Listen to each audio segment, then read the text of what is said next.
Hello, welcome to the channel Why Stories. Enjoy watching. Toya Delgado, a young woman of 30 years, was sitting in a technical storage room by an open window.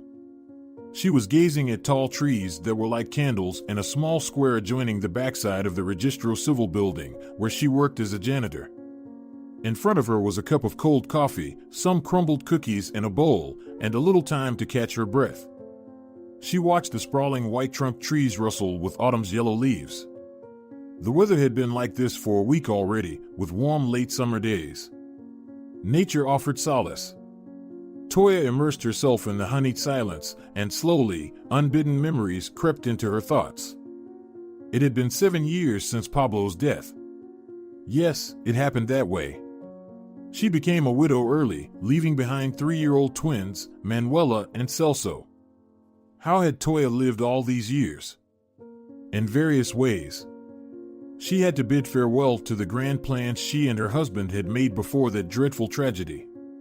Toya quit her job since she couldn't juggle taking care of young children and fulfilling her work duties with excellence. Her boss, after participating in her life as much as most bosses do, demanded high-quality work and had no tolerance for sick leaves or requests like, "Can I leave early today?" Finding a nanny for 2 infants simultaneously proved impossible. Toya eventually abandoned the idea because money was always in short supply. Toya had no parents. She had never known her father, never seen him, and heard nothing about him since her earliest childhood. Her mother passed away when Toya turned 12. Her mother's departure was quite strange. She succumbed to untreated double pneumonia. Later, of course, Toya learned the details of her mother's death, but at that time, the girl didn't grasp everything happening in her family. The social services then sent Toya to an orphanage until her grandmother, Dorothea, assumed guardianship over her. The orphanage was located outside the city, in a wooded area near a narrow river. Life was comfortable there for Toya, contrary to the horrifying tales about orphanages and caregivers. This one was a fairly decent institution where children were treated humanely, regardless of how they ended up there, whether they were abandoned as infants, lost their parents tragically, or their parents were still alive but had hit rock bottom in life, or for whatever other reason. In the orphanage, Toya befriended Julia Cano, her peer, whose parents had perished in a helicopter crash during an aerial excursion over African jungles. Julia often recalled their family's wealth, their enormous house, and their travels to different countries. But when her parents were no more, none of her well-off relatives, close or distant, took responsibility for the little girl's fate. Since then, she has lived in the orphanage, replacing her home hearth. The girls were drawn to each other, and they formed a strong friendship despite the fact that they differed a lot. Julia was lively, cheerful, and resilient, always finding a way out of any situation, while Toya, on the contrary, was calm, reserved, and composed, not expressing emotions in the presence of strangers. Perhaps the one thing that united them was a very strong inner strength. And life constantly reaffirmed this truth. The 2 women remained friends forever. Julia played a significant role in ensuring that Toya didn't lose herself after her grandmother's death and, later, her husband's passing. She prevented Toya from falling into irreversible depression or, worse, from ending her difficult life. Living with her grandmother was good. Dorothea gladly took on the upbringing of her orphan granddaughter, and Toya, in turn, didn't cause her grandmother any significant trouble. Everything worked out for them: Toya's school education, household chores, her extracurricular activities in the Young Constructors Club, and her college years. Then came the timely bread-breaking gatherings with her future son-in-law, for which Dorothea prepared her signature yeast pies.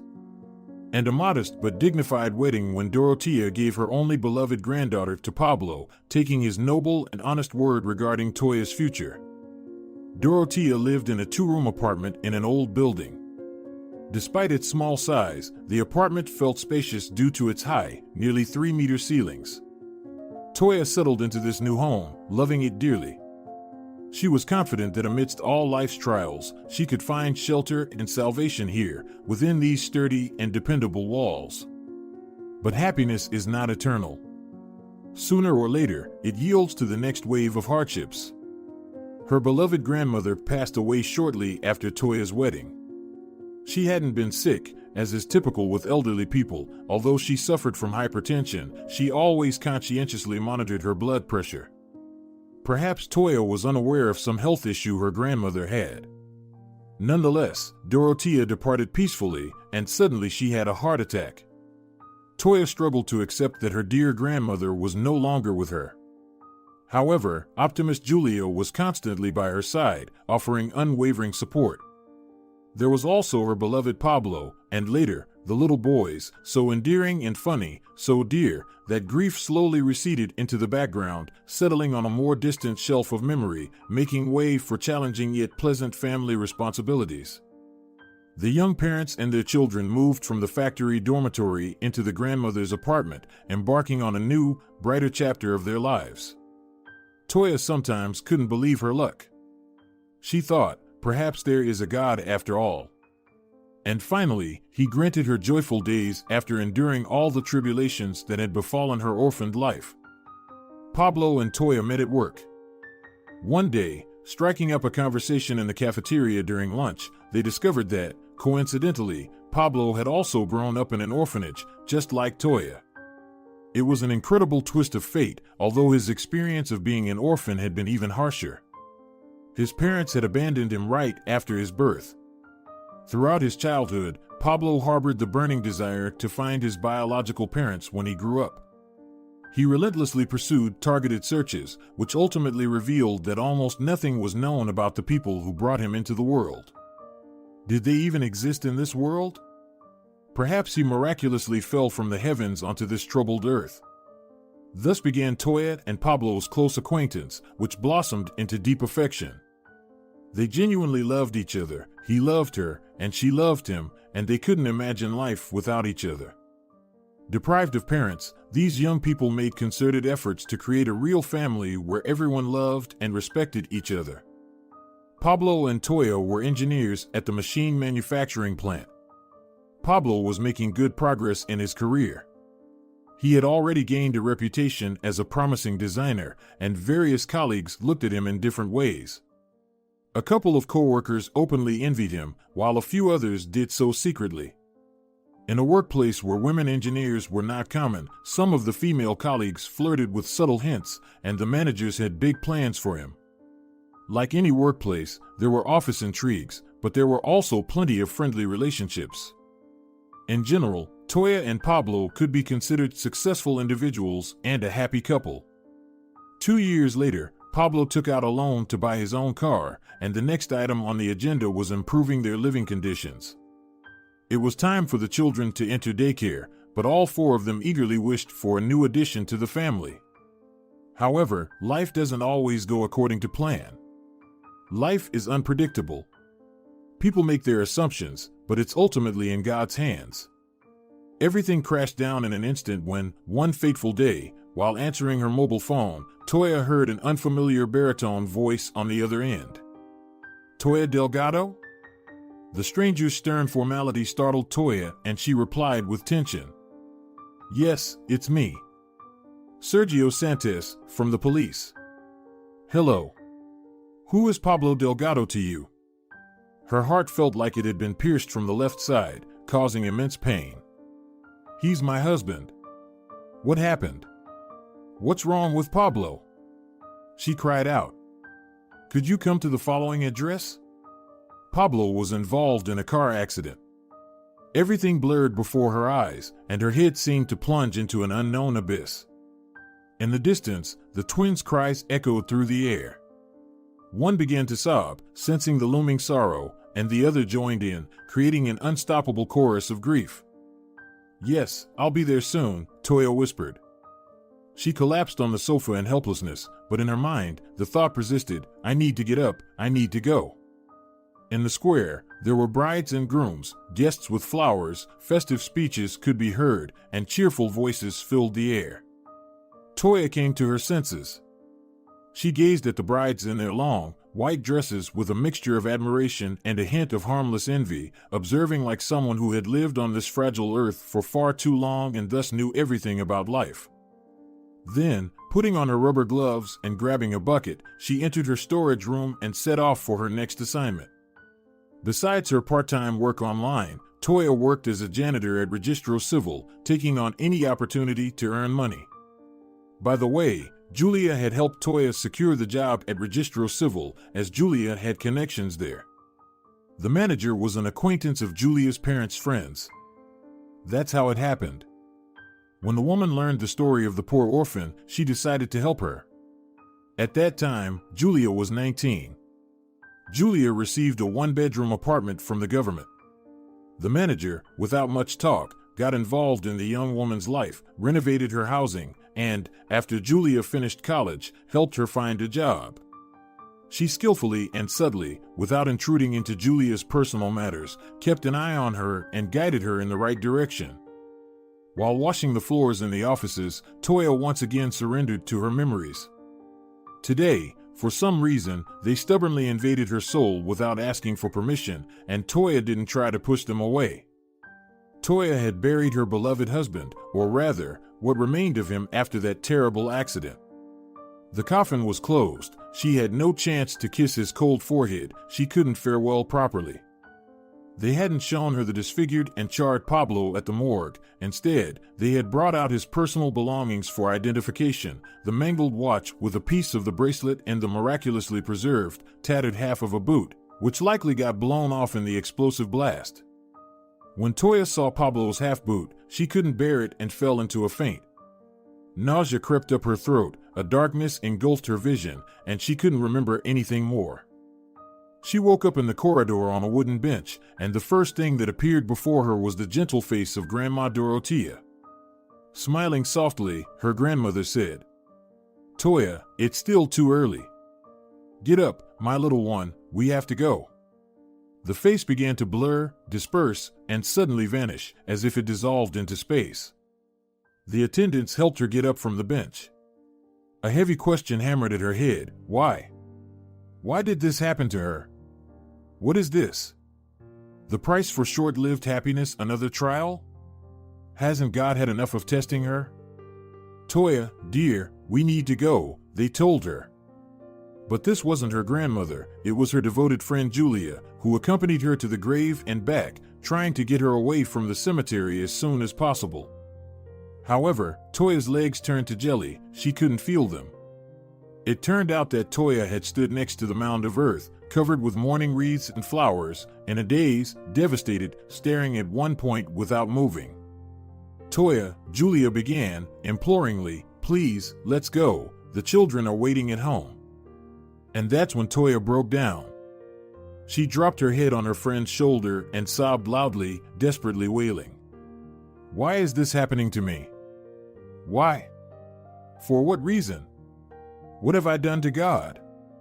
After the funeral, everything spun around without respite or end. The main hardship that tormented her was the lack of money. They had to sell the car, along with a few meager valuables, just to make ends meet until Toya could find suitable work.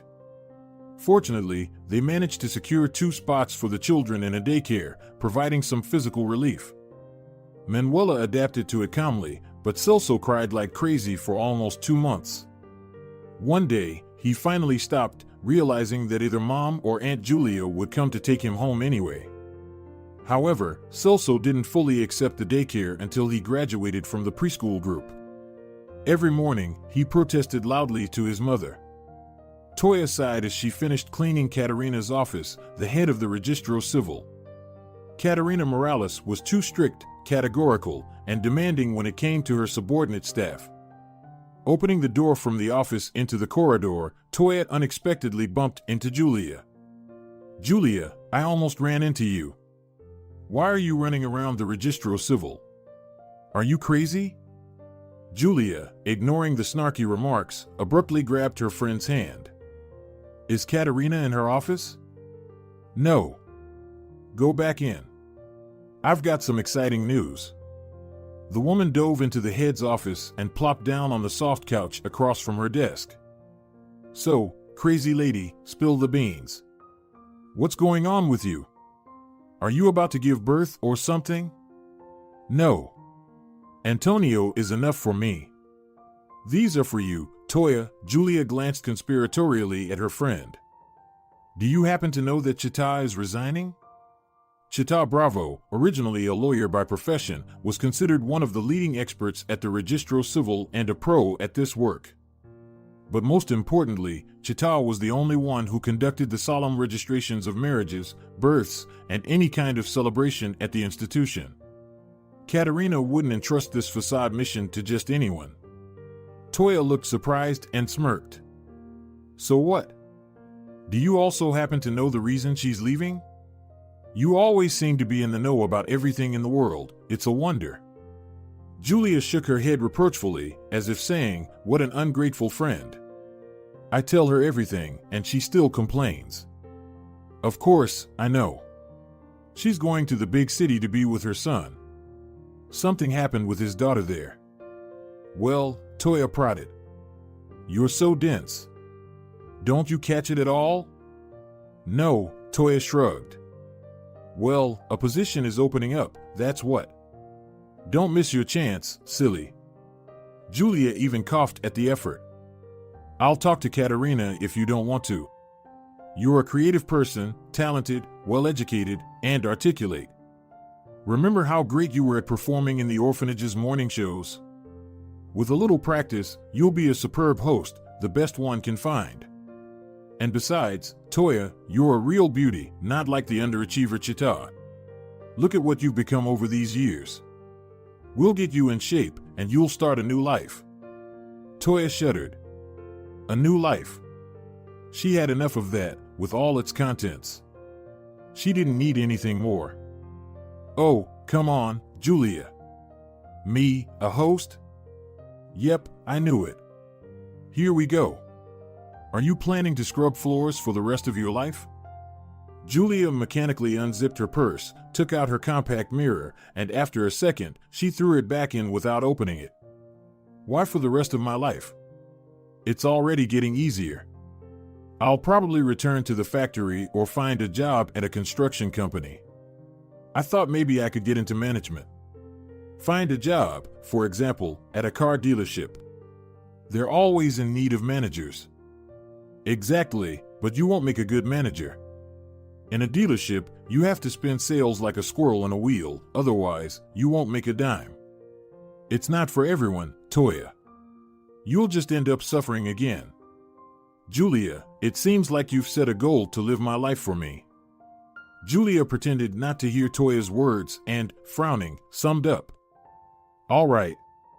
I get it. I'm waiting for Katerina. Tomorrow, you'll take up the position. Toya remained silent, smiling wistfully, but in her eyes, there seemed to be a mix of either anxiety or some kind of sadness. A new kind of sadness, not for her deceased husband, not for the established order of things, but for something else, maybe even for herself. She felt like she had hit a dead end. Moreover, lately, amidst the backdrop of established natural beauty, she had been haunted by strange premonitions. Something was about to happen, some changes were approaching her fate again. She began to fear something was looming. However, she hadn't shared these suspicious feelings with Julia yet, but her practical friend didn't miss a thing. During their conversation, Julia keenly sensed Toya's mood. Taking advantage of a pause, she changed her tone and asked calmly and cautiously, Toya, are you okay? Is something happening? Am I missing something? Toya looked at her friend, who was almost like a sister in a friendly way. I wanted to tell you, I was even thinking of inviting myself over, and you suddenly showed up as if you heard me. Julia raised her eyebrows and froze in anxious anticipation. Oh, God, what now? Don't worry. Everything's fine. But, you know, for the past 2 weeks, something's been gnawing at me, a premonition of something. I just can't figure out exactly what, however, where can we know what awaits us? I feel the approach of a big wave, I feel it as if an animal senses danger. A bad premonition? Julia hurriedly asked. I don't know, I can't define it. It's some kind of fear, but strange as it may sound, it's sweet, and it's like longing, but it's not a premonition of love. Toya quickly warned Julia against any false guesses. No, not that. It's something, related to Pablo. Oh, Toya, Julia exclaimed immediately, enough of this. You can't torment yourself to such an extent. What can you do about it if it happens? It's been 7 years. However, Toya, ignoring her, continued. I had a dream on Friday. I remember it down to the smallest detail. Pablo was sitting behind the wheel of our car, and I was walking towards him. It was empty all around, no people, the city seemed deserted. We were the only ones in this ghost town. I was wearing a light dress, the sky was a bright blue, the sun was shining, and the air was filled with pleasant scents. Pablo saw me through the windshield and began waving, beckoning me. I approached the car, opened the door, sat next to him, and extended my face for a kiss, as I always do. But suddenly, I got scared and recoiled. In front of me was someone who looked like Pablo, but he wasn't Pablo at all. I clearly saw that this person with Pablo's appearance was not him, as if he had put on a mask. Julia, with her mascaraed eyes wide open, was listening intently and didn't interrupt. Toya continued. What's amazing is that, along with an obvious fear, I also felt a pleasant feeling towards this non-Pablo, not repelling but positive, an attractive charm, fear, and, along with it, an allure. In short, I don't know what it was. The impression left was one of bewilderment, when your eyes are crossed and you have the silliest smile, as if someone hit you on the head with a brick. And also a sense of firm certainty that changes are approaching. Perhaps I'll know something. Maybe Pablo wants to tell me something previously unknown? Julia shifted and chuckled. Oh my God. Toya, it was just a dream. Don't dwell on it. But if you wish, I can check. I have the phone number of a psychic. Julia, you haven't changed, Toya laughed. Then the door opened, and Katerina herself appeared in the office doorway. Toya obediently jumped up from the couch. Oh, Toya. You are the one I need, Katerina said loudly, pointing her hand directly at Toya. The head, tapping her heels on the laminate, walked to her workplace, silently casting an evaluating glance at Julia, not uttering a word to express her feelings toward the lady who boldly occupied her couch. Have you finished your work? Do you have 5 minutes for a conversation? Katerina asked. Yes, of course, Toya replied. But the head persistently looked at Julia, awaiting her reaction to her stern gaze. Katerina, may I? Julia, I'm asking you to leave my office. And then, with a touch of indignation but in a motherly manner, she added, Julia, acting like a chatty magpie, I swear. Go, as I told you. Julia got up from the couch, looking dissatisfied, and fluttered out of the door. The head sighed, shifting her businesslike gaze to Toya. With a gesture, she invited the cleaner to take a seat closer to her own royal throne. Toya moved and listened attentively. Was there some kind of complaint against her? Toya, I want to offer you the position of Civil Registration Specialist. And she immediately flicked her palm upwards. Don't interrupt, listen. You've been working for me for 5 years, and I've been closely observing you for 5 years. You're a good fit for me. But what about my education? Toya managed to interject. Nonsense. If necessary, I'll send you for further education. Aren't you capable of handling documents for the registration of civil status acts, marriage certificates, divorce, birth, death? Toya shrugged again in confusion. She didn't even have to ask, she was being offered the position. Indeed, changes were ahead. By the way, what's also very important is that you fit the part externally. I'm assigning you to handle solemn registrations. What do you think of the offer? In my opinion, it's the best, Katerina confidently declared. What if I can't do it? Toya timidly murmured. Whether you can or can't, you won't know until you start working. Just do the job, and that's it. Toya grinned broadly. The winds of change were blowing. Why are you smiling so sweetly and openly? Katerina shook her head and pointed at Toya. Deal? She said more affirmatively than inquiringly. In short, tomorrow you'll get everything sorted out. So, I won't be a cleaner tomorrow? Katerina looked at Toya with a meaningful expression. Are you silly, or do you just pretend to be? She exclaimed and waved her hands. No, take a look at her. I've already found a new floor cleaner, so tomorrow, come to the office in your dress code outfit at the former Chita Bravo's place. Although, imagine that finding a normal cleaner is also a problem. Tomorrow, we have no registrations, we'll discuss everything, I'll show you and explain everything, and the girls will help you. Go ahead. My grandmother always used to say, go ahead, Toya, she responded with enthusiasm. See? Oh, these poor girls. Tell Julia that if she starts acting bossy here, I'll put her in the corner on peas, the headmistress exclaimed, getting a little worked up. Once again, a ray of hope shone in Toya's life. After her husband's death, Toya no longer liked to hope, she simply lived wherever the river took her. Based on her bitter experience, one day Toya decided to make the following conclusion a principle for herself: don't hope, then there won't be disappointments. Yet today, she rushed home to her twins as if she were a bird, flying freely, perhaps even happy. She would now tell the boys that their mother had been chosen again, that she had been offered a prestigious position, and that she would almost be like an actress playing the lead role on the theater stage. Toya peeked into the boys' bedroom. The covers had slipped off both of them. Celso had curled up into a ball, burying his nose in the pillow, while Manuel sprawled on his back, his arms and legs splayed out, sleeping with his mouth open and making funny little snores. They were already 10 years old. One of them was named Manuel Delgado, who was the first to enter the world, and 5 minutes later, another one, Celso Delgado, announced his arrival with loud cries, and now they were growing up, soon to become adult men, strong and hairy. What kind of men would they become? What path would they take? Oh, how difficult and yet beautiful the mother's role was. Toya covered the boys with blankets and stood over them for a while. Returning to the living room, which served as her bedroom, she approached the portrait of Pablo hanging above the dresser in a simple wooden frame. A nightlight softly illuminated the room.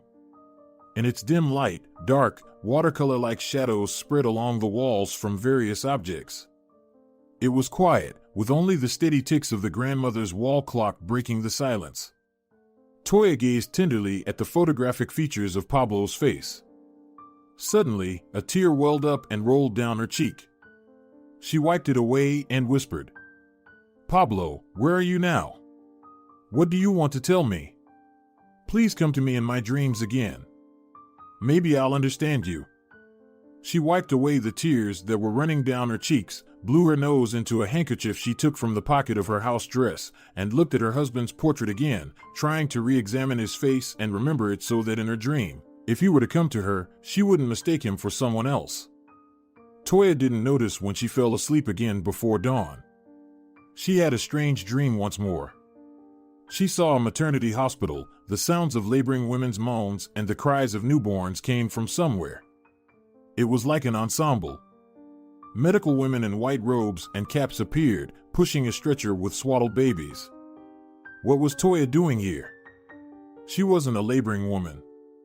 She was wearing the same light dress as in the previous dream, slowly and cautiously walking down the corridor. Suddenly, she froze in place because she saw a middle-aged woman coming out of the office with a sign saying head of the department. She was dressed in an expensive mink coat, an extravagant hat, leather gloves in one hand, and a black leather bag in the other. Everything about her indicated that she was a very wealthy person. She passed Toya with a beautiful, confident gait. In the space left behind, there echoed the sound of her leather boots' heels clacking, and a faint, intoxicating trail of expensive French perfume lingered in the air. Toya, as if mesmerized, watched the woman, but then the woman stopped, turned towards Toya, and Toya woke up. She sat up on the disassembled sofa, not understanding where she was or in which dimension. She turned her head back and forth, seeing her familiar surroundings as if she had returned to the present day from a completely different reality. She looked at the clock. Thank God, it was only 6 o'clock. She started thinking her dream over. The woman. Who was she? What did this dream mean? Toya was overwhelmed with a fear that sent shivers down her spine. She was stubbornly trying to remember the woman's face from the dream, but nothing came to her. The woman turned her head, and, no, Toya couldn't picture her face. A continuous, flowing blur, a maternity hospital, a wealthy and respectable lady. What nonsense was this? Toya decided not to tell Julia anything for now and chose to observe her dreams, which had been overwhelming her in recent days. She realized that her dreams were becoming regular, and perhaps Toya would see much more in these short films that were still incomprehensible. The most important thing was not to be afraid because, as Julia said, it was just a dream. Life had taught Toya to work hard in various professions, which changed out of necessity, and in the fields of motherhood and self-improvement. Even cleaning rooms, seemingly a straightforward task, was a quite complex activity that required knowledge of how to wash and clean properly as well as certain skills. After all, why did a room always look untouched by water and a cloth after one person cleaned it, while after another person cleaned it, the room sparkled and everything was in order? So, the new job went smoothly for Toya. There were certainly some stumbling blocks, but the overall result was a well-manicured lawn. Dealing with documents didn't pose any serious difficulties for Toya, given her background as a former design engineer. Qualities such as precision, clarity, simplicity, and clarity were required in this profession, and they were her professional qualities, her habits. Toya was a diligent, conscientious, and responsible person with a well-developed sense of self-discipline. She had been trained in this by the orphanage caregivers, her grandmother Dorothea, and ultimately by her profession as a designer, which made her an excellent registrar. Dealing with solemn ceremonies was sometimes challenging. It required a certain degree of acting skills, the absence of stage fright, the ability to present oneself on stage, the correct intonation of one's voice, and many other skills. Toya, open to criticism, spent enough time and effort honing all these skills. She was genuinely interested in her new role. For her performances, she was immediately ordered 2 outfits, a long, shimmering malachite green dress and a costume consisting of a skirt, a blazer, and a light blouse. Julia was concerned about her appearance and took her to a salon, securing her a permanent stylist and manicurist. Working at the Registro Civil undoubtedly left a strong imprint on Toya's personality over time. Life had taken a stable, established course without abrupt waterfalls or steep rapids. The only thing that brought her sadness and anxiety was loneliness. Not that Toya wanted to meet a man to restore her femininity. No. The loneliness without Pablo made her sadly cry into her pillow at night. Toya continued to love her deceased husband with all her heart, even more so, and she couldn't imagine anyone else beside her except Pablo. As for her sons? No, she would not betray Manuel and Celso.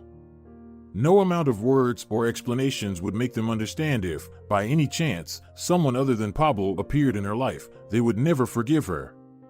She didn't need anyone but Pablo, the one she loved passionately. That's what Toya thought, or maybe she had just convinced herself to think that way. Days turned into months. Toya noticed that she was no longer having strange, speaking dreams, as if someone had given her a break from them. She had no doubt that these dreams were speaking to her or warning her about something. They were in the form of symbolic plots, meant to convey something, whether about the past, present, or future. But then, one day, the strange dreams returned. Another workday had gone well for Toya. She was satisfied with all the ceremonies she had conducted in the hall. They had been lively and vibrant. She was very tired. 30 couples were getting married, dressed in wedding attire, with loving eyes, lush bouquets, and champagne popping. The wedding day is the official and solemn registration of relationships and the birth of a family. How much genuine happiness! After each ceremony, taking a short break in her office, Toya reflected, fools. As it is known, everything is just beginning after the wedding. From tomorrow on, life will lay complex paths and present tangled quests and challenges. And you will have to show wisdom, knowledge, resourcefulness, determination, and overcome your fears to conquer these wild rivers. And if there's love between you two, it will help. Understanding, readiness to sacrifice, that's what matters for two people, and of course, good health. During these moments of rest, reclining in her chair, Toya seemed to be preparing a speech, a toast that she would raise a glass to in honor of the newlyweds. As usual, Toya told her children a bedtime story. "My sweethearts, I wonder until what age I will keep telling you stories, huh?" she asked, tousling their hair one by one. "We won't leave you, Mom. You'll keep telling us stories until we're very old," Celso replied. "Oh, by that time, I'll be up in the sky with Dad." "Okay, boys, my tongue is dry today. I talk at work, and I talk at home. How about you guys create a story for me tomorrow? Deal?" "Deal," Manuel replied with joy. "Great. Good night, twins." She kissed her sons on their foreheads and left the room, closing the door. Neither Manuel nor Celso required much emotional effort from her. In that sense, they resembled Toya herself in her school days. They studied well, didn't bring back any notes from school, and both attended a sports school. But Manuel was quick, assertive, and could easily get into some adventure, like skipping a class, while Celso was slow, ponderous, somewhat boring, and preferred to philosophize and weigh pros and cons. The twins, however, did differ in their inner organization as they grew older. In early childhood, they looked almost identical, practically indistinguishable to an outsider, especially to the untrained eye. Over time, differences appeared in their appearance. Manuel began to resemble Pablo, while Celso resembled Toya. Sometimes, it was tempting for her to look at her children and note these variations. Toya was lying down in bed, but she couldn't sleep. Opposite the couch, there was Pablo's portrait in a frame, drawing her gaze, and she lost herself in Pablo's eyes. She didn't notice when she fell asleep. She was drawn into a distant void, like Alice in Wonderland, and found herself in a house. It was a large, two-story house reminiscent of a castle. The ground floor had a spacious living room, a dining room, a kitchen with a pantry, and a bathroom with a shower.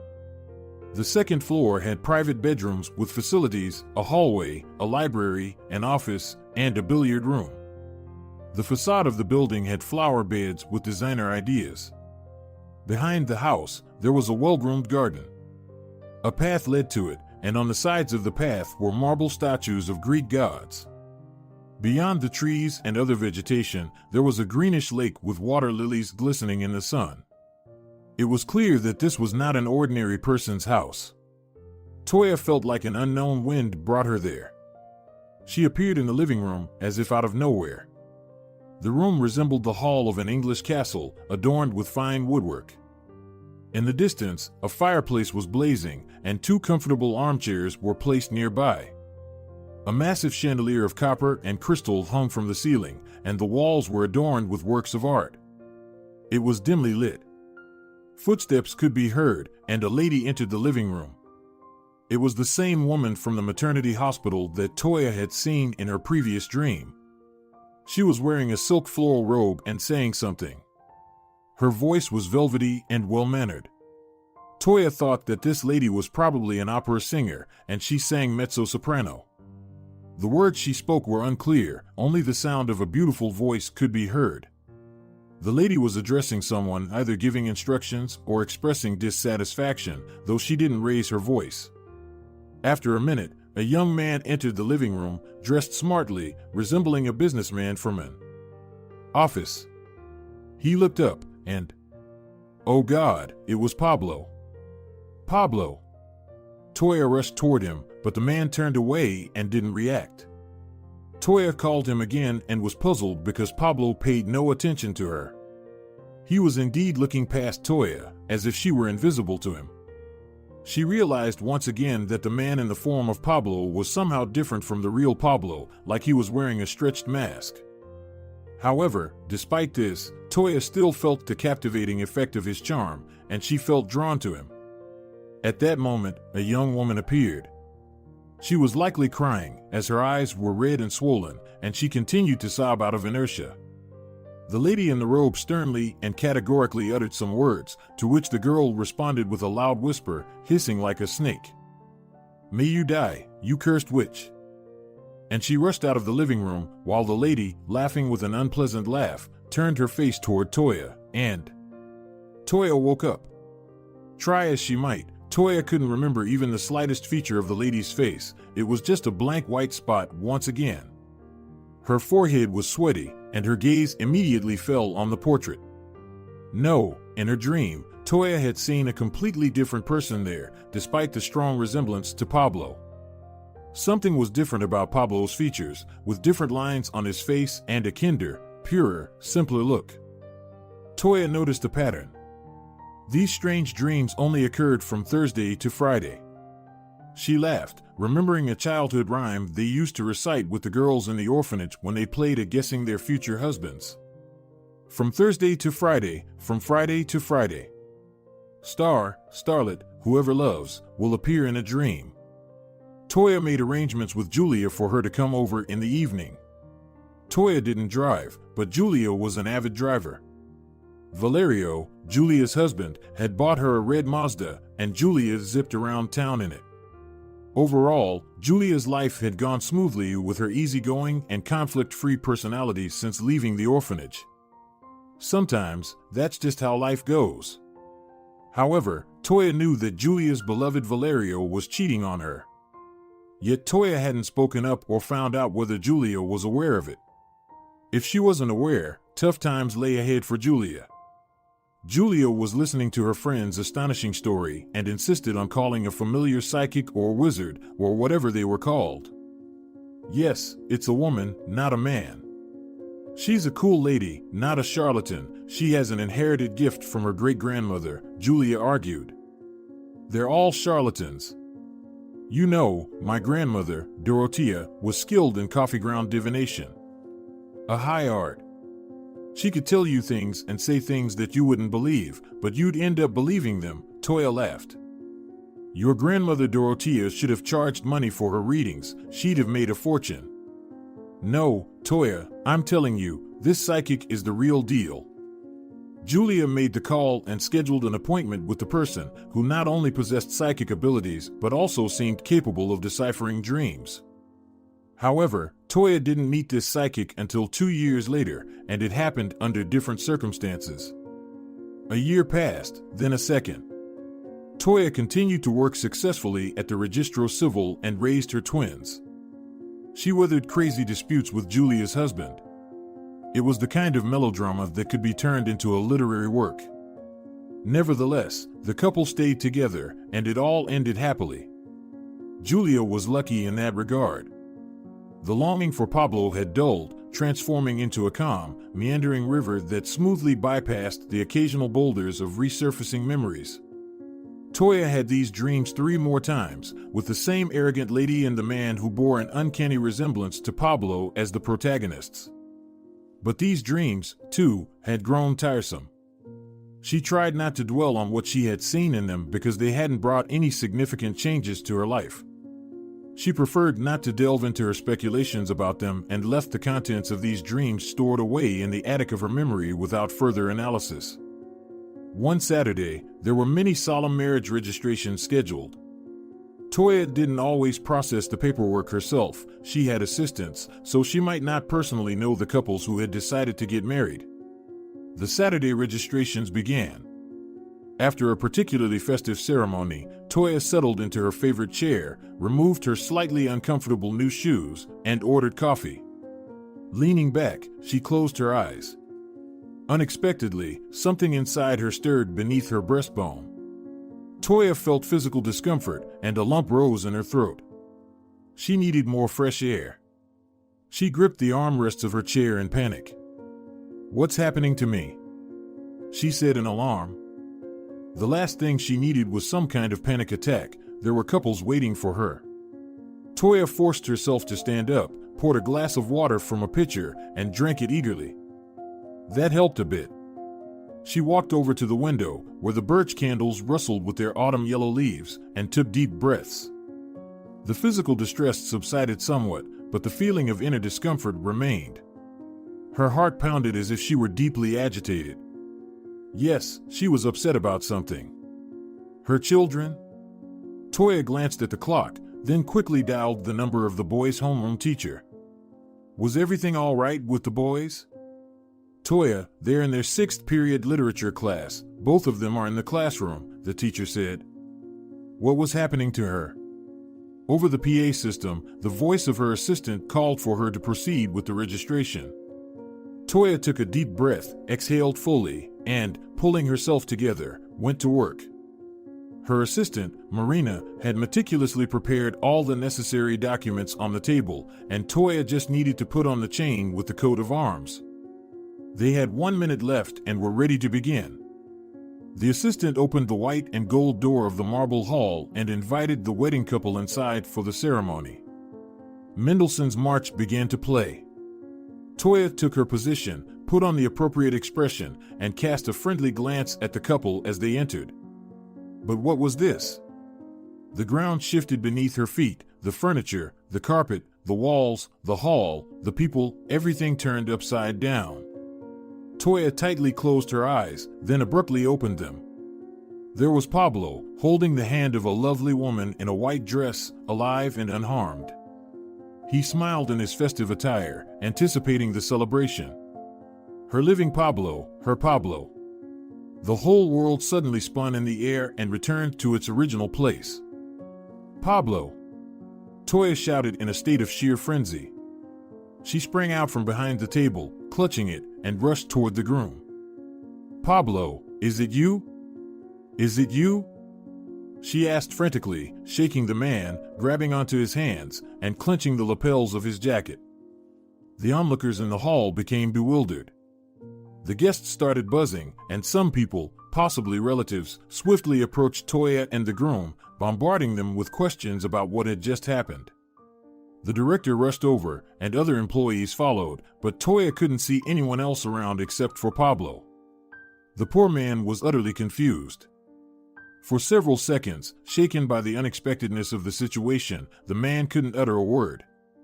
However, soon, coming to his senses, he finally said in bewilderment, "Wait, I don't understand anything." "Stop, you're mistaken, I'm not Pablo."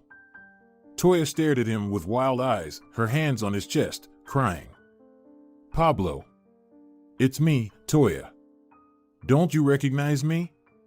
Pablo, my God, how can this be? You died. I buried you. How is it possible?" The bride, pushed aside by the turmoil, stood there in astonishment. Her mind was racing as she realized that her groom might have some hidden secret. He was much older, in his 40s, and who knew what stories from his past he might be hiding. Katerina approached Toya.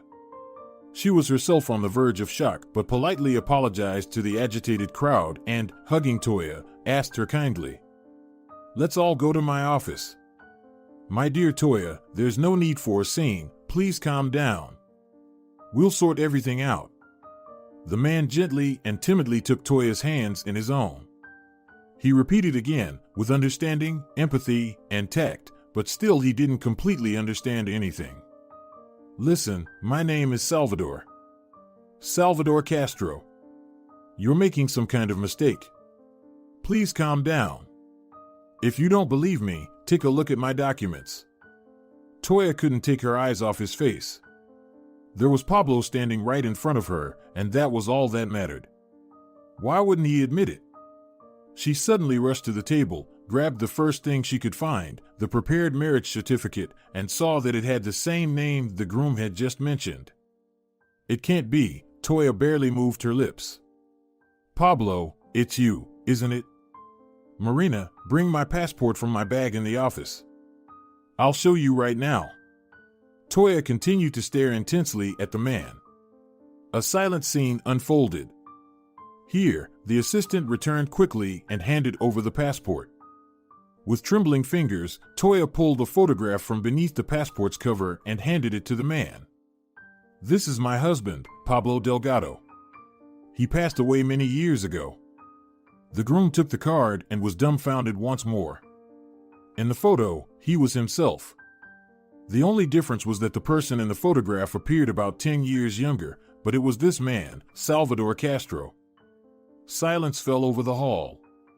Salvador absent-mindedly ran his hand across his face. "I don't understand anything." "I haven't died yet," the groom blurted out, as if an idea had suddenly occurred to him. He turned to his bride. "Salvador, is the wedding canceled?" she asked, her voice sounding defeated and hopeless. "Nora, my dear," Salvador exclaimed. "Don't look at me like that. I don't understand what's happening here. Is this some kind of divorce or a bold prank? Did someone set up this farce? Who hired you, damn it? What do you want from me?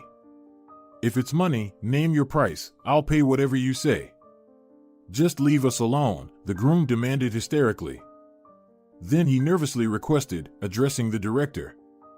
"Director, just register us as husband and wife without any celebration. Just register us." "What's your name?" he asked, turning to Toya. "Toya," she replied softly. "This is not a prank. You look incredibly like my late husband, identical." Toya gazed into the depths of his eyes with profound sadness and suddenly gasped loudly. "Oh my God, you're the guy from my dreams, the one wearing a mask." The groom was even more surprised, shook his head like a dog coming out of a river, and, without raising his voice, said, "Toya, I can't make sense of any of this right now. It's some kind of incredible mysticism, the mystery of the century, I swear, but look closely at the photos, it's not me." He extended his hand to return the photograph. "Yes, I've already realized that it's not you," Toya said indifferently and abruptly, as if she had just fully comprehended the situation. "Who are you, then?" "Who?" "I just want to know that," she said, recognizing that she wouldn't learn or achieve anything more here and now. Completely indifferent, as if all her energy had been drained, Toya slowly walked toward the staff door. "Wait, Toya, hold on," Salvador called out. She turned, waiting. "We need to figure this out. We have to, there's no other way. Just," he hesitated for a moment. "Please marry us. I'm begging you." But Nora, the bride, had disappeared. Toya made up her mind and went to see the psychic. She didn't call ahead, she didn't tell anyone, not even Julia. She just went on a whim. A girl, likely the psychic's secretary, greeted her. She led Toya to a separate room and asked her to wait for a call. Toya looked around, a typical reception area, gray wallpapered walls, neutral curtains on the windows, a comfortable sofa, a coffee table, an armchair, and chairs. After about 10 minutes, the secretary invited her to enter the opposite room. In the room where Toya found herself, subdued lighting illuminated antique-style furniture, perhaps genuine antiques or well-made replicas. A candle burned in a silver candlestick on a massive carved table. The setting was reminiscent of what one might see in today's enticing TV series. After a minute, a woman emerged from behind heavy curtains. She approached the table and sat in a chair with wooden swirls. The woman had black hair styled into a high bun, with a silver band gleaming at the hairline. Her eyes were also black, framed by lush, extended lashes. Her nails were painted a dark color, and her long, slender fingers were adorned with exclusive silver rings, while unique silver or white gold earrings dangled from her ears. Where do they find all this paraphernalia? Flashed through Toya's mind. What would you like to discuss? The psychic asked without introducing herself. My husband, Toya replied. Hello. The psychic stared at her, and Toya felt a slight nervousness. Are you Toya or Luz? Toya instinctively raised her eyebrows, as if wanting to ask a question. But the woman preempted it. They wanted to name you Luz before you were born. But when you arrived, they named you Toya after your maternal great-grandmother. That's right, Toya said, her eyes widening in surprise. Your husband has been dead for a long time, or rather, he's been gone for about 10 years. What do you want to know about this? Toya shrank under the weight of the truth, but she withstood the woman's penetrating gaze. You're right, he passed away over 9 years ago. But recently, there's been a person who looks exactly like my deceased husband, as if they were two peas in a pod. I want to know who he is. I mean, everything about him. Do you have a photograph of your husband with you? Toya nodded and reached into her bag. She handed the woman the photograph she always carried under her passport cover. The psychic stared at the photo, only looking intently without making any hand movements or other manipulations. Then she recoiled as if shedding a manifested energy cluster, emotionlessly saying, "This man in the photo died of his own accord. It was an accident, a technical mishap. There was no foul play. He's Norman or Pablo." Toya furrowed her brow, tempted to ask, "How did you guess the name from the picture?" But the woman continued, "Yes, that's right, he was called Pablo. Why do you say there's no foul play?" The investigation confirmed that a freight truck hit him into the ditch, and the car exploded, and Pablo burned to death, Toya said with tears in her eyes. The truck driver fell asleep at the wheel. Various stories happen. Sometimes accidents are orchestrated. Do you have a photograph of the second person who looks like Pablo?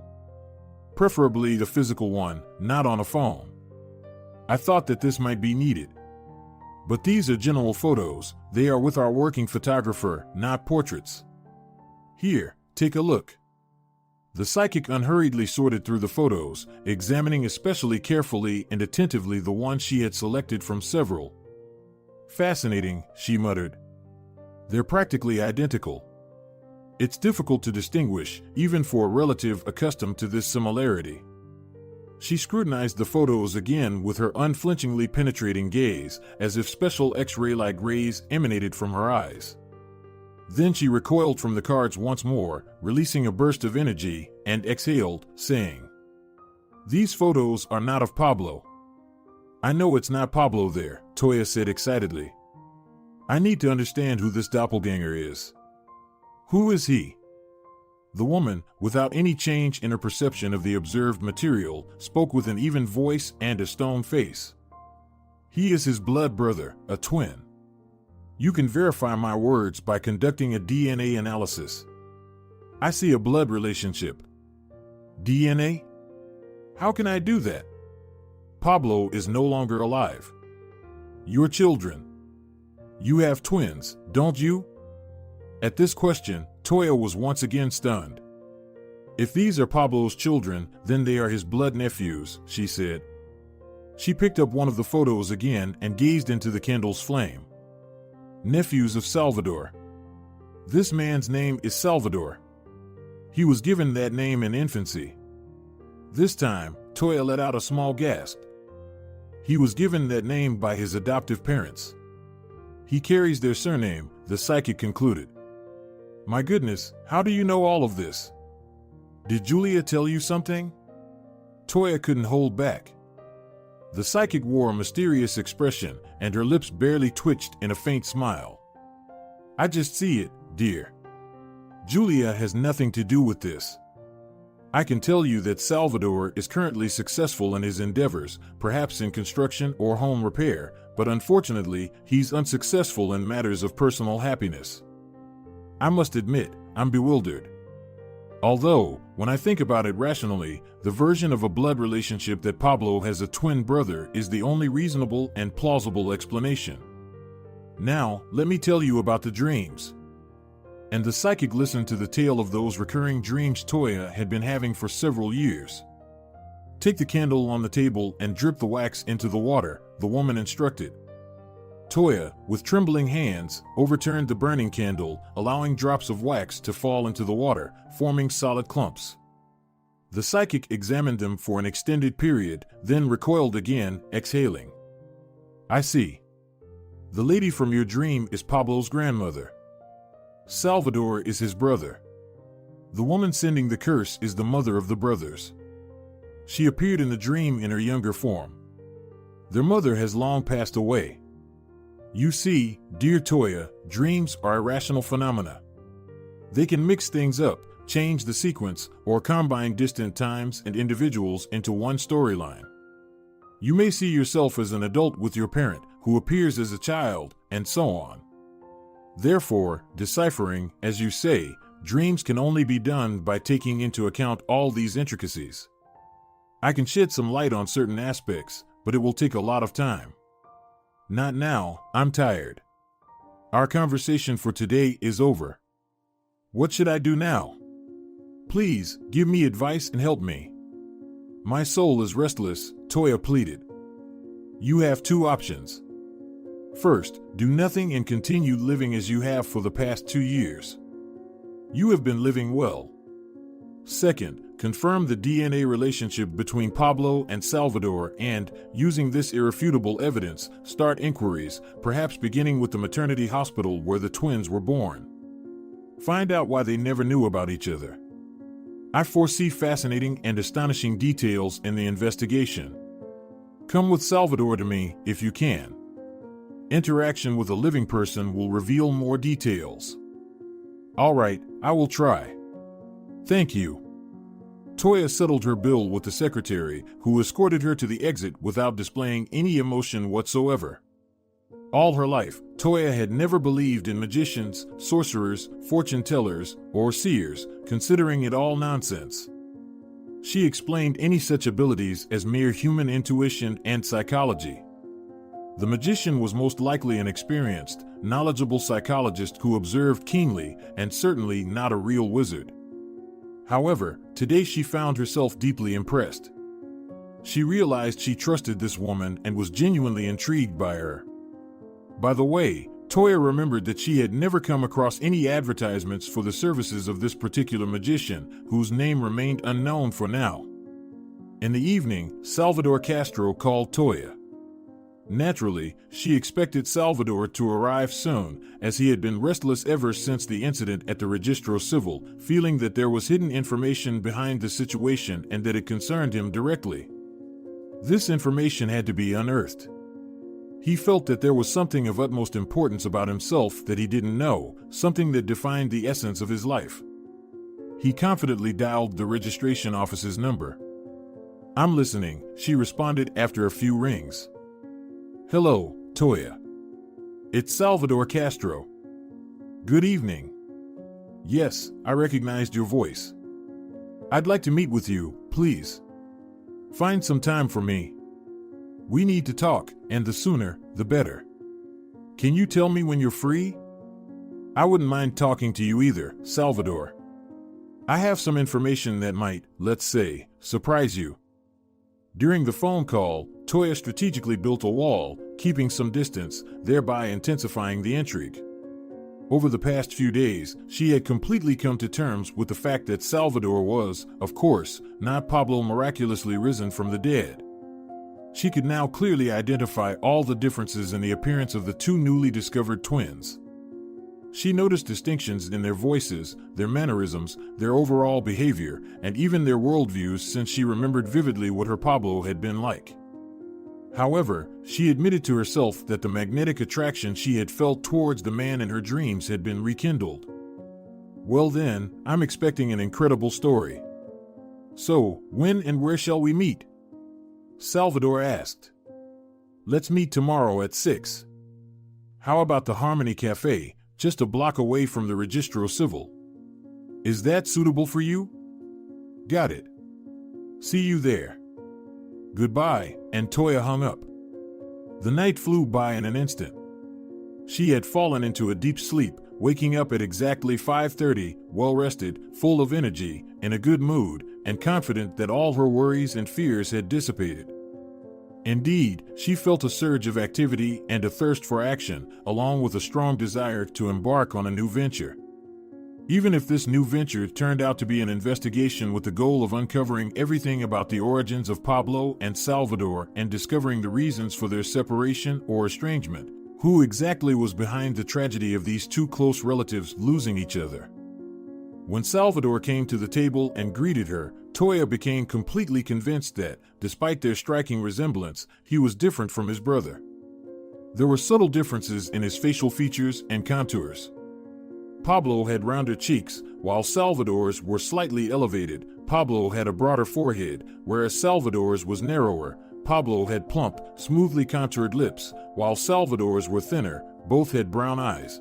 But now Toya could see that Pablo's eyes were a shade lighter, while Salvador's were darker. Even their hairstyles were different. Pablo preferred a very short buzz cut, while Salvador sported a more stylish haircut with longer hair. Their voices also varied, with Salvador's being deeper and Pablo's having a slightly higher pitch, and their mannerisms further differentiated them, with Pablo being more modest and reserved, while Salvador was more relaxed and carefree, and so on. Toya initiated the conversation. Yesterday, I visited a psychic. Toya, her interlocutor, interrupted again. Are we going to talk seriously or indulge in nonsense? All my plans have been disrupted. My wife left me, my colleagues are bewildered, and I finally want to find out what the heck is going on, and you're talking about a psychic. Wait, let me finish. I don't intend to recount the details of the visit right now. I want to get straight to the point. Salvador, you and Pablo are two blood brothers, twins. She cast a stern, warning look at him, urging him not to interrupt. The psychic told me this. Salvador coughed in surprise. I have one request, Toya continued without giving him a chance to collect his thoughts. Conduct a molecular genetic examination, a DNA analysis. DNA of who? Salvador asked, perplexed. Your DNA and that of my children. Pablo and I have twin boys as well. If there's a match, then they are your nephews, and that means you and Pablo are biological brothers. Salvador fell silent, staring at the attractive woman, who didn't seem like a fool. He supported his right elbow on the table and rested his temple on his fingers. You know, Toya, he responded after some contemplation, from the very beginning, I had precisely this version in mind, that Pablo is my brother.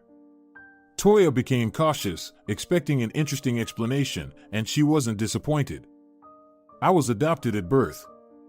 Unfortunately, my adoptive parents are no longer alive. They were wonderful people, and I loved them very much. My dad passed away from cancer, and my mom survived him by 2 years. When I was a child, they kept my true origins a secret. Maybe they would have kept it a secret forever, but my dad fell seriously ill, and they decided to come clean with me. I guess they thought it was fair to me. It was really tough, I won't deny it. I struggled emotionally. But they couldn't tell me anything about my biological parents because they knew absolutely nothing about them. They adopted me from the maternity ward, and during adoption, neither party is provided with any information about the other. Pablo also mentioned that he was abandoned at the maternity ward, Toya added. You know, when I saw the photo of your husband, the first thought that came to mind was that he's my brother. People can't be so identical for no reason. They can look somewhat alike, but not to the extent of being clones. Imagine, Toya, this thought actually made me feel good. I thought, if I'm correct, that it was just amazing. That means I'm not alone on this earth. Toya smiled subtly in response to his kind thoughts. It's a pity that Pablo is gone. I'm absolutely sure that we are brothers. If that's the case, then I'm not alone. I have nephews. Salvador also smiled. I agree to the DNA. Toya nodded. It was evident that she was about to bid him farewell. Wait a moment, Toya. Are you in a hurry? Toya performed her favorite gesture, she shrugged. My children are independent guys. Actually, I'm not in a hurry. Then I suggest we have dinner. To be honest, I'm as hungry as a whale. I haven't eaten for almost the entire day, but it's not just about that. I just feel light right now. Suddenly, I'm at ease. I want to relax. I work every day with overwhelming stress, otherwise, I wouldn't survive. Please accept my offer, don't refuse. Let's get to know each other better because we have some big joint ventures ahead. He grinned widely, and Toya's heart fluttered a bit.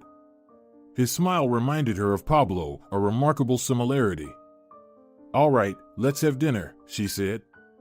Then please join me in the car. We'll go to a different restaurant.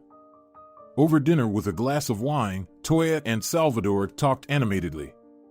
Toya learned that Salvador held one of the top positions in a construction company founded by his adoptive father and his friend.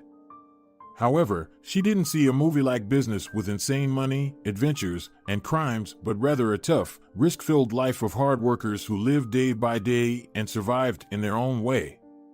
Salvador wanted a family and children. After the dreadful truth revealed by his adoptive parents, he yearned even more strongly for a stable family life. The horror lay in the fact that he couldn't fathom how people could abandon their own children. Yet he couldn't find a way to settle down.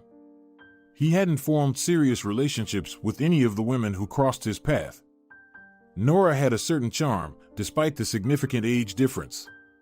When a man is the elder partner, it's not as daunting. Any man, at any age, can be a groom.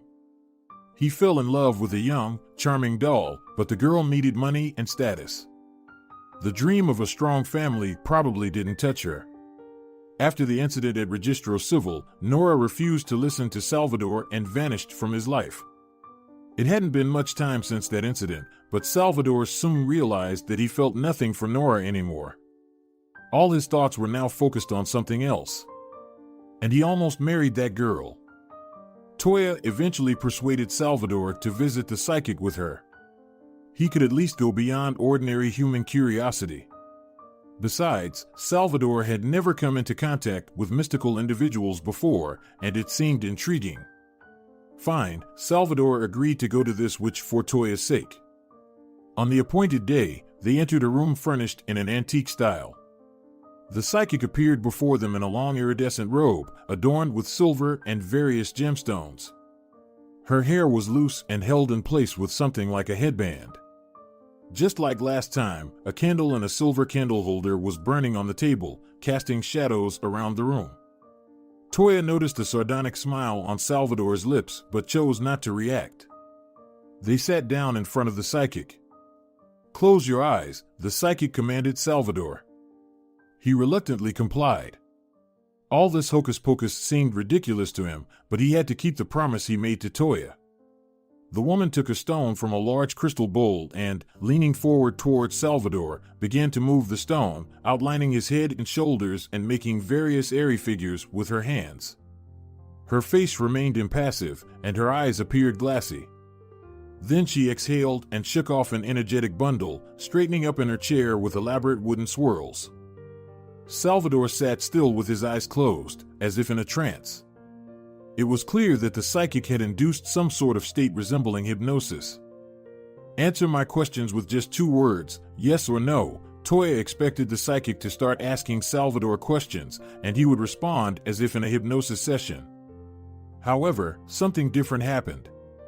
The psychic also closed her eyes and froze, not moving at all. Toya couldn't hear the questions the psychic was asking Salvador or the answers he was providing. She watched this silent dialogue with curiosity, but drowsiness overcame her. The concentrated silence in the room, the flickering flame, and the pleasant herbal scent that filled the air lulled her and made her body feel weightless, and Toya lost track of time. At some point, the psychic abruptly opened her black eyes and instructed Salvador to do the same. Salvador woke up as if he'd been bewitched. He stared at the sorceress as if under a spell. The woman shook off the energy coma again and, looking straight ahead, began to enumerate the factual material. "You went back in time to the early days of your existence. The initial scene, you see yourself lying in a crib with metal bars, and next to you is another crib where someone's hands have placed a baby. That's your brother. Next scene, you're crying, you can feel yourself being lifted, and you see a young woman. That's your mother. She touches your cheek with her lips, and you feel comfortable. Now you hear your mother's voice, she's singing a lullaby. Next scene, an office. On one side of the desk is a doctor in a white coat, and on the other side is your young mother. She's writing something on paper. The door opens, and another woman enters the room. That's your grandmother." As Salvador spoke the last words, he began to grimace, twisting his lips as if something inside him was breaking. The psychic, noticing Salvador's reaction, stopped speaking. She clapped her hands lightly, and Salvador, snapping out of it, returned to his normal self. He saw Toya, who had been sitting there like a statue, the psychic, and the fantastical setting of the room, and he remembered where he was. A woman in her senior years entered the room. Salvador mysteriously said, "A familiar face. It feels like I've seen her somewhere before." Your negative reaction to the elderly woman in the vision prevents me from continuing. Otherwise, there could be a threat to your health, the psychic stated. I affirmed that Salvador and Pablo were separated by this woman. And what about the woman who appeared in my vision? Toya asked. It's the same woman. There is evil in her, Salvador responded, his eyes moistening. He pondered, our mother. She had a sorrowful, submissive expression. She was young and beautiful, with dark brown hair.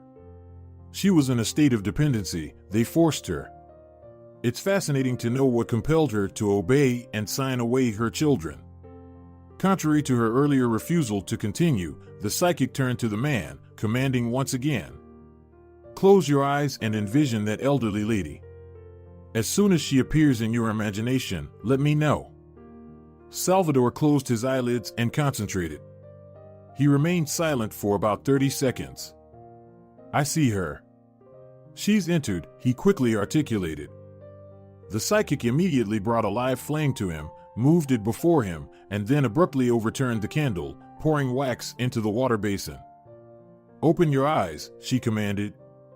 Salvador raised his eyelids and observed as the psychic gazed intensely into the water, where small clumps of wax floated like tiny boats.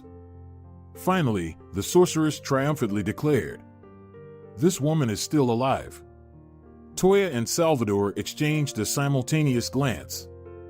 Maybe you could also give me her address, Salvador quipped with a hint of sarcasm, but the psychic, amused by the ignorant fool, responded, I won't give you her address, but I will tell you that she is ill. Find your wicked grandmother, and then you will learn everything you're interested in. Where should we look for her? Toya asked rhetorically. You can start by checking the clinics. Besides her other ailments, she has diabetes. So, she's likely registered with an endocrinologist. Her name has something to do with the letter L. There is an L letter in her name, both at the beginning and in the middle. It's a name that's uncommon in the language. It's exotic, the psychic explained. The psychic turned to Salvador once more and asked, Do you remember her face? I will clap my hands, and you will recall the features of her face. Keep them in your memory. Look at this woman without taking your eyes off her. It should feel like she's seen you. Close your eyes. Salvador closed his eyes. The psychic clapped her hands, her gaze cold and unrelenting as she maintained her focus on the man. Seconds passed. Open your eyes, she finally commanded. Salvador came back to himself. He was tired and couldn't endure any more of these magical ordeals. The psychic released the energy with a heavy exhale. She was also at her limit. Your grandmother's name is Lorenza, she stated.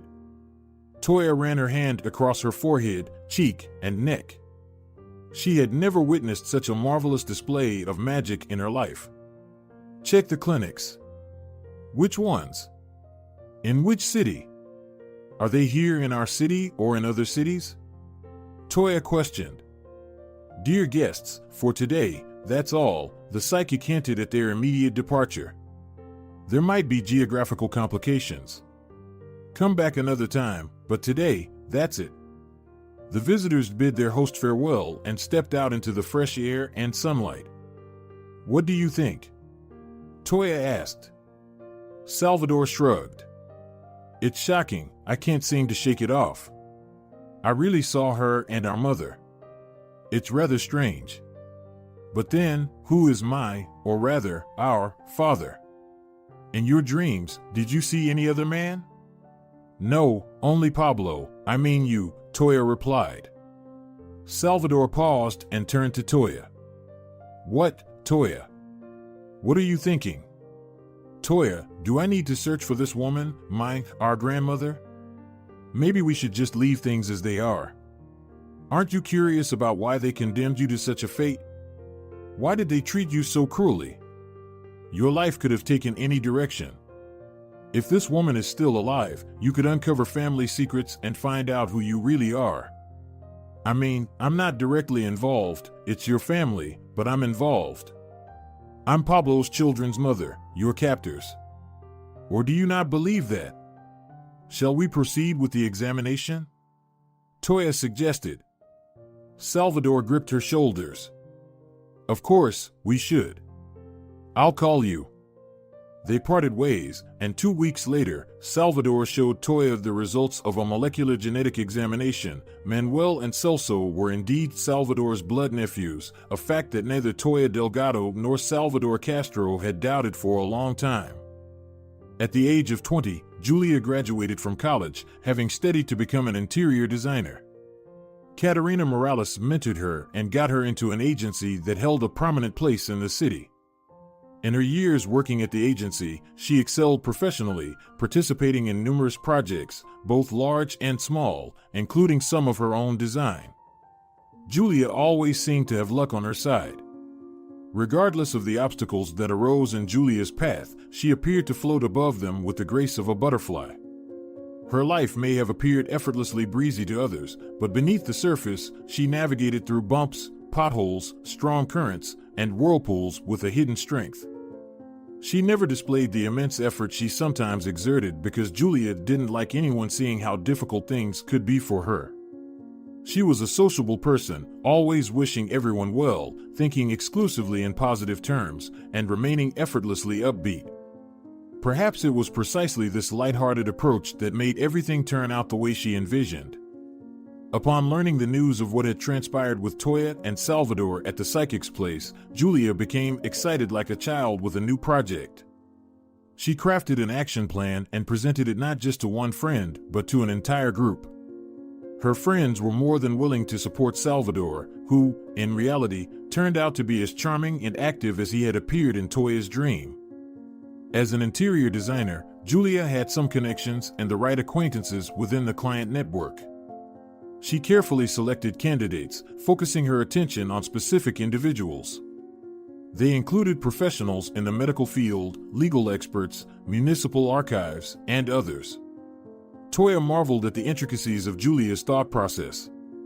At the right moments in life, her cognitive system functioned with astonishing precision and coordination, hitting the target bullseye.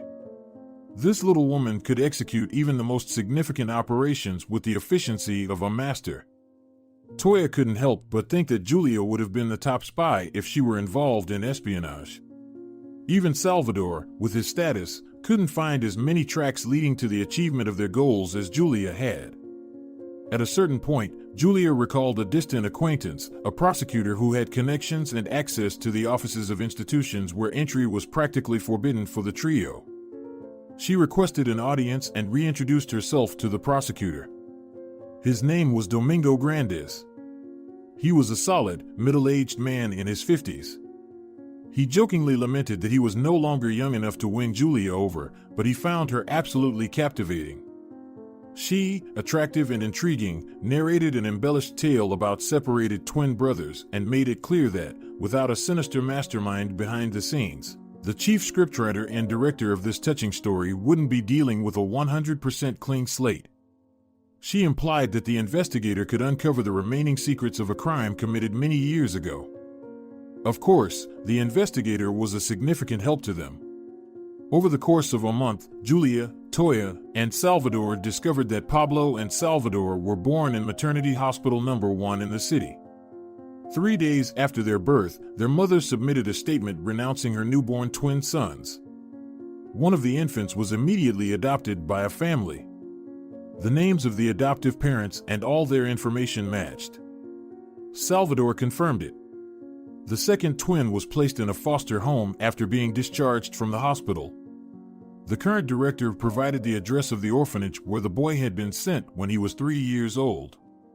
Toya and Julia couldn't help but shed tears. This orphanage was where they had spent their early years. But what about the mother of the twins? Who was she, and where was she now? This was what worried Salvador the most, but the investigator managed to trace her as well. At the maternity hospital, he gathered general information that proved sufficient to locate the woman who had given birth to twin boys on a specific date. Her name was Aurelia Herrero, a native of a village located just 100 kilometers from the city. In the village, the investigator learned that she had been taken away by a man who married her against the wishes of his parents, a man from a respectable city family. The girl's parents, Pablo and Salvador's grandparents, had already passed away. The investigator led a team of searchers to the village, where they saw the paternal home of the brothers, where their roots truly originated. Although the house was occupied by complete strangers, the owners welcomed the search team warmly. Remarkably, when they realized who they were dealing with, they handed Salvador a large wooden box, which contained photographs, letters, and 2 small notebooks with notes. What an unexpected find! They had discovered this box in the attic, stored in an old chest, and for some reason, they hadn't destroyed its contents, leaving them there until now. The time had finally come. The discovery astonished the search team, and the friends immediately began to study the archive, which ultimately provided them with a sense of who and where to look next. Salvador sat at his writing desk in his home office. The smallest of the 4 rooms in his comfortable apartment was designated as his office. A small, soft transformer couch was positioned to the right of the entrance, while floor-to-ceiling bookshelves lined the left wall and extended over the table. They were filled with literature. The desk was made of light wood and was situated so that the window's light fell on the left side. Above the couch, dear to his heart photographs were displayed in frames. On the table, a stylish marble writing instrument set with inkwells and pens adorned with gilded feathers stood alongside a desk lamp. Folders and a laptop lay on the table. The windows were covered with matte white curtains and greenish-blue drapes. The walls and furniture upholstery were colored a shade of seafoam green. Salvador examined the photographs in the wooden box that had been handed to him. A dull ache pulsed somewhere beneath his heart, but he felt detached from all the events, as if he were observing them from a distance.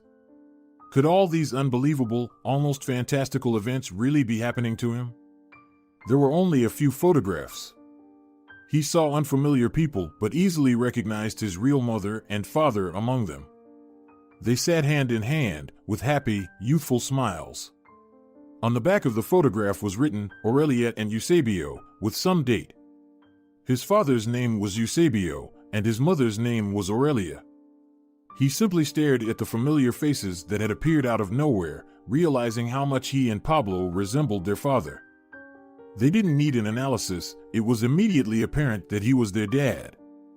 He set the photograph aside to be cleaned up and placed in a frame later.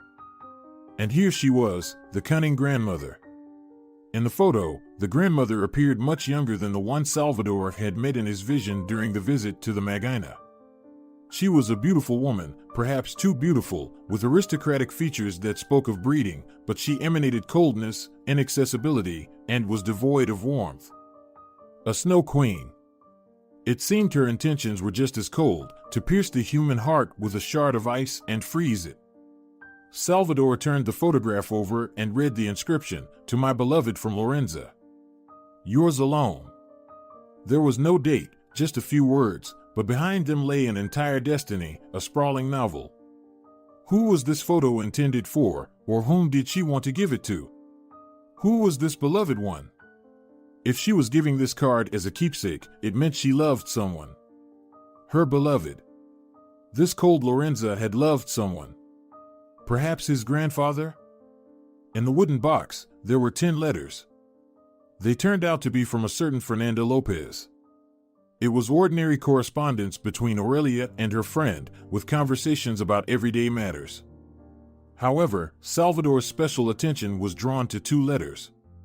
In one, Fernanda responded to Aurelia's story about meeting a guy who came to their village for a plein air session, how she fell in love with him, and that this guy was studying at the art academy. In the other letter, Fernanda wished Aurelia happiness in her married life, adding that marrying such a prominent and wealthy man was a stroke of luck.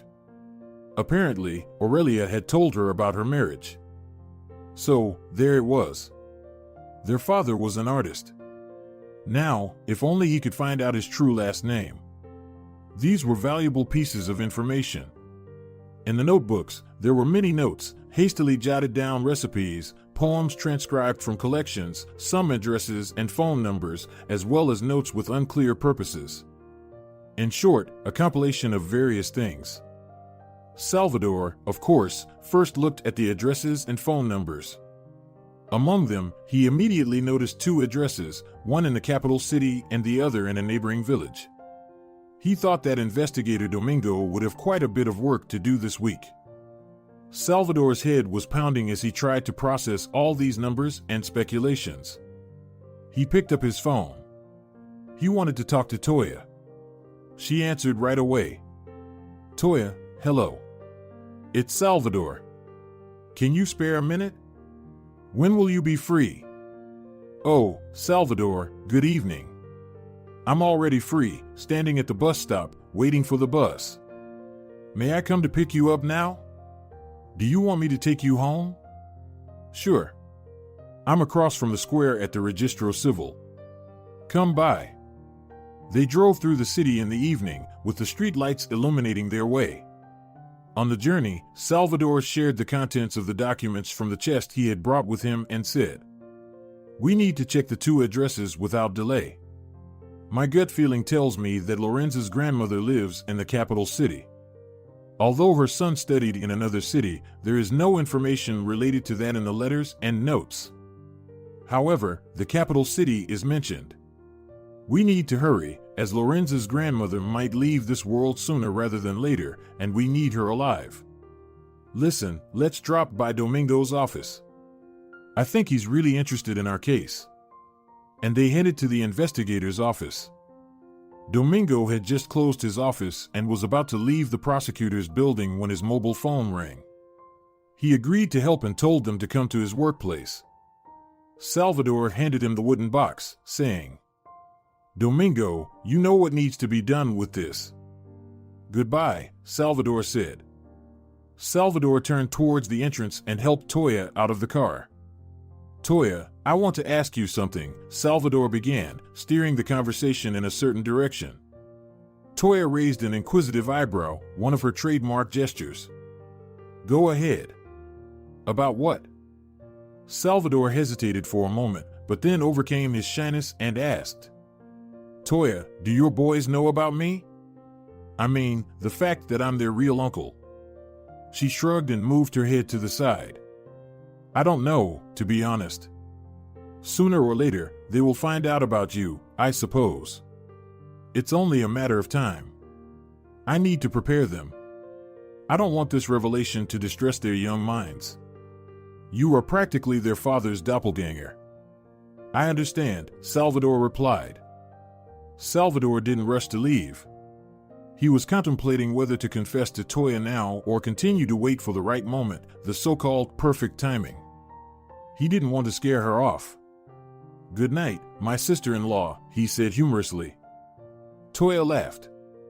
"Well, yes, in terms of family hierarchy, you're my sister-in-law, or rather, my brother's wife." "Good night, Salvador," she replied warmly. Toya entered the building, and Salvador sat behind the wheel, saying to himself, "Brother's wife, no, that's not right. Soon she will be my wife." He no longer had any doubts because he could sense her feelings toward him. When mutual attraction begins to bloom between people, there is nothing else like it. Meanwhile, as Toya climbed the stairs, she scolded herself, "Silly, crazy girl. Have you lost your mind? He's Pablo's brother, you should stop." But no one had ever succeeded in stopping the heart. Just 5 days later, Salvador called investigator Domingo, who had become, by fate's decree, a member of the search team. He invited the whole honest crew to his office and announced exactly what they had been so diligently pursuing and, at the same time, were afraid to hear. In the village, at the family house, lives none other than Lorenza Ray. "Hold on, gentlemen and ladies," Julia exclaimed in amazement. "Lorenza Ray? Mario Ray is a renowned artist. So, does this mean Mario Ray is your great-grandfather? And if her son was named Eusebio, then Eusebio Ray is your father? Well, friends, this is quite something." Julia was astonished, losing her ability to speak. Salvador fell silent, unable to believe his ears. You're absolutely right, Julia, Domingo confirmed. These are very famous artists. Mario Rey is buried in a well-known cemetery. But Eusebio Rey and his wife, Aurelia Herrero, disappeared under mysterious circumstances. You know what kind of speculation was going around at that time? They said he went abroad with a clean slate and might have changed his name. They vanished without a trace. Oh my goodness, Toya breathed. Sometimes truth is stranger than fiction. Salvador, why are you so quiet? Salvador continued to gesture in bewilderment, at a loss for words. We need to go to the village, Toya declared. Tomorrow, first thing. Right, Salvador finally spoke up. He dialed a number on his phone and instructed his secretary. Eleonora, please book 2 plane tickets to the capital for me, for tomorrow morning if possible, or any available flight during the day. She answered.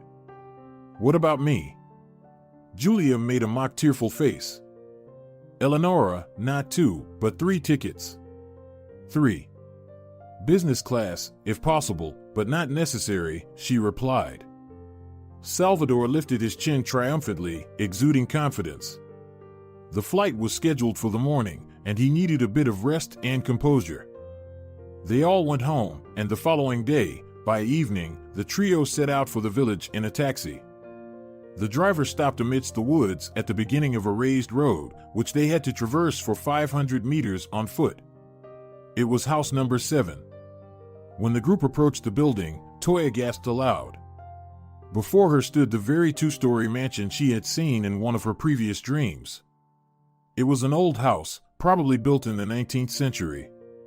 In its prime, it had been tended to, partially renovated, and modernized, but now it looked neglected, moderately untidy, and abandoned. The house was surrounded by a wrought iron fence. Through it, at the rear of the mansion, they could see part of the garden, where a gravel path led into the depths. On either side of the path, in a checkerboard pattern, stood weathered, moisture-stained antique statues that had not been well maintained for a long time. There were not many of them, and they were spaced at a decent distance from one another. In the foreground, flower beds were overgrown with weeds. And behind the house, in the garden, there should be a lake or a pond, Toya said. Where do you know that from? Juliet asked with interest. This very house I saw in my dream, Toya replied. Oh my, it's like a mystery, Julia charmed, as if she had stepped into a fairy tale. At the gate, the group noticed a doorbell. Without much thought, Salvador pressed the button 4 times in a row. In a matter of minutes, they saw a man coming out of the mansion, bearing a resemblance to a disgruntled monkey. Perhaps he was the caretaker? He approached the gate but didn't open it, instead grumbling in a deep voice without any greeting. Who are you? We're here to see Lorenza Rey on a very important matter, Salvador replied. What's matter? The man persisted. Toya took over the conversation at this point. This is Lorenza's grandson, she said firmly. Open the door and let us in, or the police will be here. She had fabricated the police threat on the spot, but there was no need to continue arguing with the man. On the spacious porch, an elderly woman appeared with a cane in her right hand. She took a few steps forward to ensure her voice was heard and commanded, Rodrigo, let them in. The newcomers heard a soft, elderly voice that, despite its age, had velvety richness and the harmonic beauty of a woman in full bloom of youth and strength. Even in her advanced years, Lorenza retained traces of her former beauty. She wore a well-coiffed wig and a long dress adorned with a pearl necklace. On her limping legs, she had not chosen slippers or sandals, but old-fashioned patent leather shoes with mother-of-pearl accents. The group was led not into the house, but into a gazebo. Lorenza Rey gestured for them to take seats on a round bench while she herself settled in, much like a queen on her throne, maintaining a regal air with her hand resting on the knob of her cane. Toya examined her face, which she had once so carefully concealed from her in the dream, and found more and more similarities with Pablo and Salvador. So, who are you, and what do you want? Lorenza asked. It was clear that the old woman had not interacted with society for a long time, as she had sequestered herself in the mansion due to age and illness. Now, with a readiness bubbling up from within, she was prepared to listen to living people who had come to her from the outside world. But these people had prepared themselves in a certain way because they knew who they were facing, the one who had brought suffering into their lives. Toya, for instance, felt a strong aversion toward her. This woman seemed to exude a chilling coldness and something else entirely unpleasant. Salvador stared at her directly and finally spoke boldly. "Lorenza, I am one of the twins, and my mother, Aurelia, decided to distance herself from us based on your guidance. I am your grandson." Lorenza's face immediately changed, contorted, and lost its beauty. She looked at Salvador angrily. "What?" she bellowed, though her roar came out hoarse and feeble rather than thunderous. "My twin brother, your second grandson, perished," Salvador continued, raising his voice. "But as you can see, I am alive, and I have found you."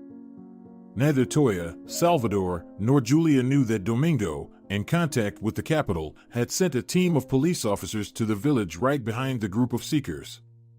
While the heroes were trying to establish contact with Lorenza, a whole squad of officers was en route to the village.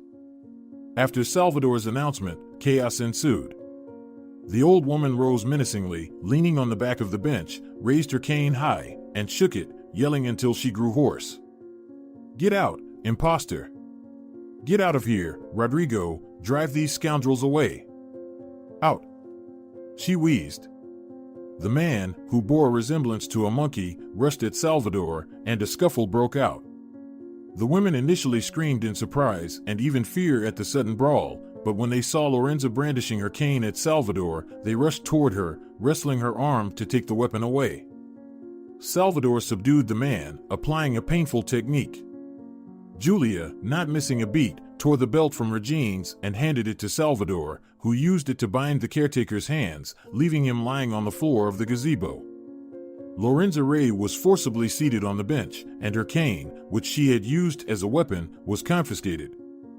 However, Salvador didn't get a chance to ask her anything else. A hostage rescue team had stormed the estate, although there seemed to be no hostages. Quietly and unnoticed by the group of seekers, Domingo had been conducting investigations into the Ray family. He had suspected that Lorenza had ulterior motives for her actions regarding the abandoned twins. And he was right. Lorenza, who had adamantly refused to answer questions, was placed in a psychiatric hospital where she died from a stroke 2 days later. The entire estate and the adjacent garden were thoroughly examined. The findings sent shivers down everyone's spines. Human remains, or bones, were discovered inside 2 concrete statues, cleverly disguised as ancient sculptures. After a forensic examination, it was revealed that Lorenza had buried her son and daughter-in-law in these statues. She had not personally committed the murders, but had instead hired a hitman and a mason and paid them substantial sums to do the gruesome work. Apparently, she had a change of heart when it came to the children and spared their lives. One question remained unanswered. Who was Lorenza's husband and Eusebio's father? Who was the grandfather of Pablo and Salvador? Who was this person, and where was he? As is often the case with mentally disturbed individuals, or rather inhumane ones, the motive behind their horrifying actions was incredibly banal: money. Mario Ray had bequeathed an astronomical inheritance to his daughter Lorenza and her son Eusebio, consisting not only of bank accounts but also of precious jewelry and renowned paintings. Lorenza was unwilling to share any of it with anyone. With the obsession and cruelty of a maniac, this aristocratic lady eliminated those who posed a threat, and her perceived threats were her son, daughter-in-law, and 2 grandsons. It was all shockingly simple and horrifying at the same time. One day, Toya called Salvador. "Come over today. I've told the kids about you, and they want to meet you. They're looking forward to seeing you." Toya opened the door, and Salvador Castro stepped inside with a huge bouquet of roses and a massive box of customized cake. Manuel and Celso, who had grown into young teenagers and were beyond the age of childish nicknames, came out into the hallway. However, they didn't mind that their mother still saw them as her little boys. The boys' eyes widened in amazement. They had heard from their mom that Salvador was a spitting image of their dad, Pablo, but they hadn't expected him to be this similar. After a while, they got used to Salvador, realizing that there were many differences between him and their father, just as there were between Manuel and Celso. Salvador, approaching a portrait of Pablo, couldn't take his eyes off it for a long time, tears welling up in his eyes. He felt indescribable emotions that turned his soul inside out, feelings that couldn't be expressed in words. "Hello, little brother. Look at you," he finally said. Then he embraced the boys and repeated, "Well, I finally met you." Today was a celebratory dinner during which their mother and Salvador openly shared their love for each other with the children. 2 months later, a joyous wedding took place, starting at the Civil Registry office where their mother worked as a registrar. Forming a family was a wonderful event, and from then on, everything depended on the people involved. However, the story didn't end there. Toya and Salvador weren't chasing material wealth, they were merely trying to uncover the reasons behind their ancestors' unjust treatment and figure out their true lineage. But as the saying goes, what goes around comes around, and kindness is repaid in kind. In due time, Salvador inherited his great-grandfather Mario Rey's estate by law, along with the family house, because Salvador Castro, essentially Salvador Rey, was the sole direct heir of the family. If you're enjoying it as well, leave a like and subscribe.